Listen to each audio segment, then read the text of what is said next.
acceptable respect things. People talk about it as all of the elements.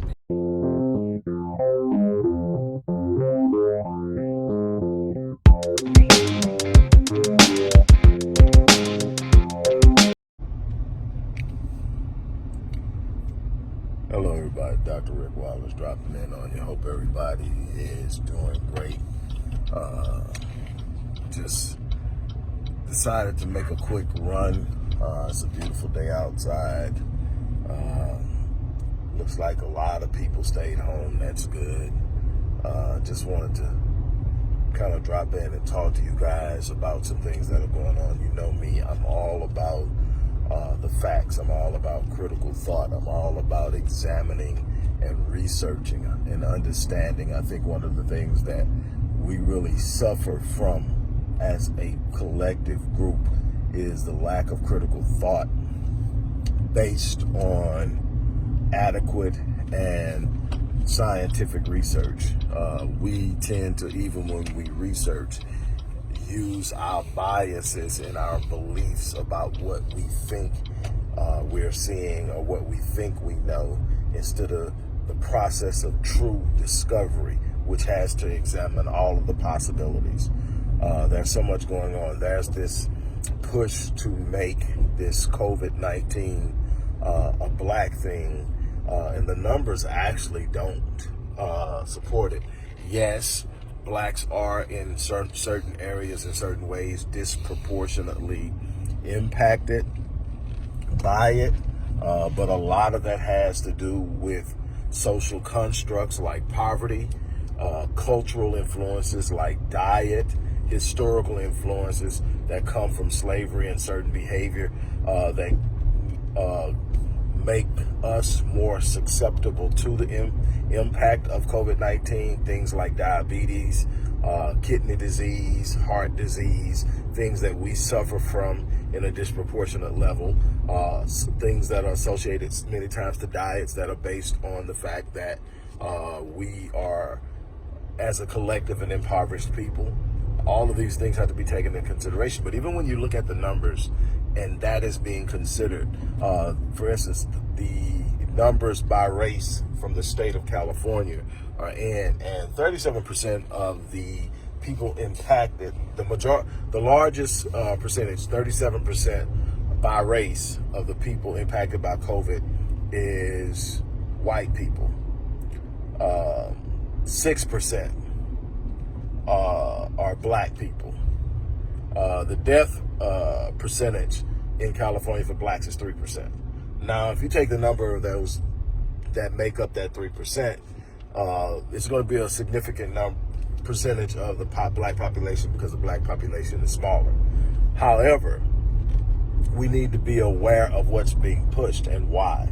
We've got to be aware of the fact that there's a fear-mongering, panic-mongering campaign that is underway to strike up fear, because there's going to be a subsequent push for a vaccination where Big Pharma's obviously going to line its pockets.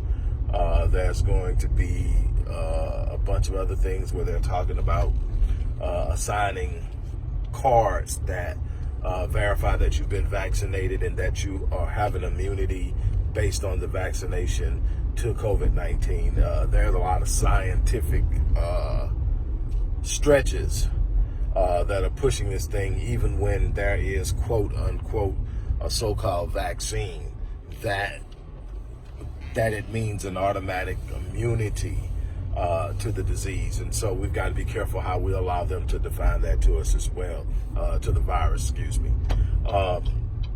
What I want to challenge all of the people who watch my channel on YouTube or follow me on Facebook or Twitter or Instagram, what I want you to do is I want you to commit to being aware, commit to be a person in the know, not for the sake of running around and say, look at what I know. This isn't about a pissing contest about knowledge.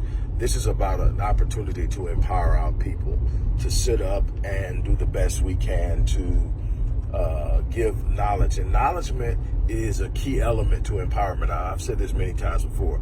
Knowledge in and of itself is not power, because it requires you to take what you know and to put it into action. Knowledge doesn't become power until knowledge is properly, adequately, and sufficiently and accurately applied.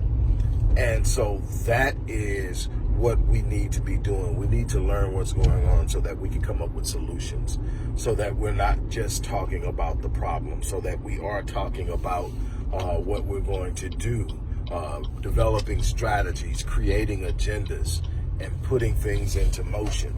That's the responsibility of us as a whole, is to do exactly that. I'm challenging all of you to rise to the occasion. I'm challenging all of you to be a part of the solution, to be actively engaged in what we're doing. It is so important that we look at this. There's so many different angles that I've studied. I'm not going to even get off into creating an understanding, but I am going to do a more in-depth presentation on what's going on with 5G, what's true, what's not true. There's so many different untruths going around on both sides that it's crazy.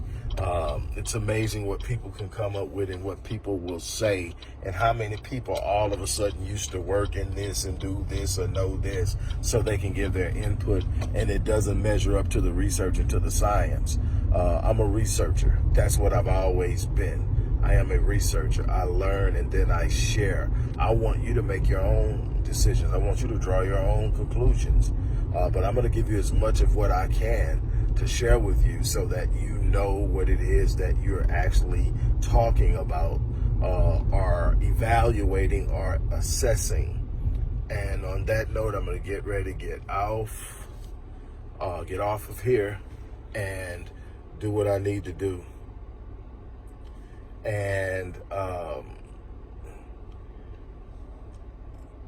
I really appreciate everything you guys have done. I appreciate the love and support that you've shown me while I was dealing with this heart attack thing. I'm healing.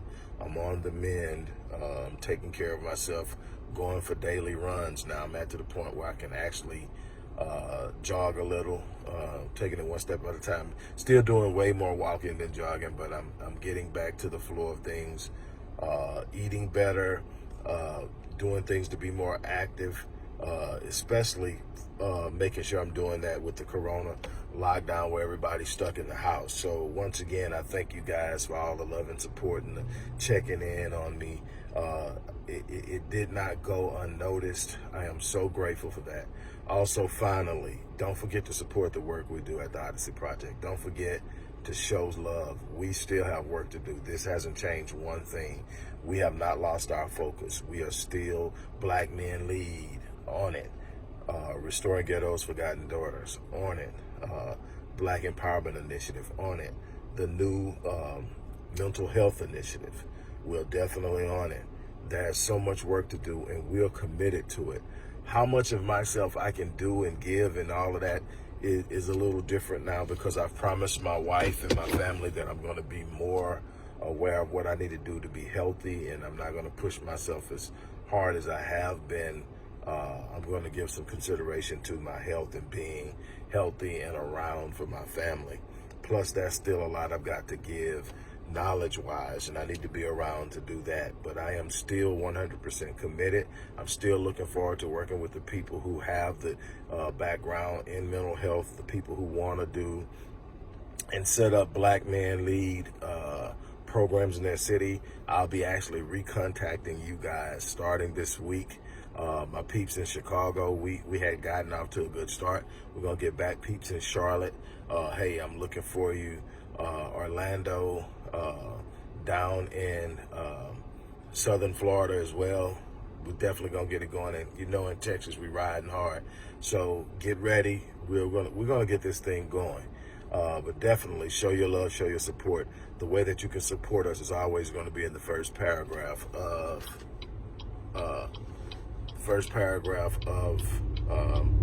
the description box on YouTube, and it'll always be in the description box of other pages as well. On that note, I'm about to get out here. You guys have a great day. Take care. Here I come, ready or not.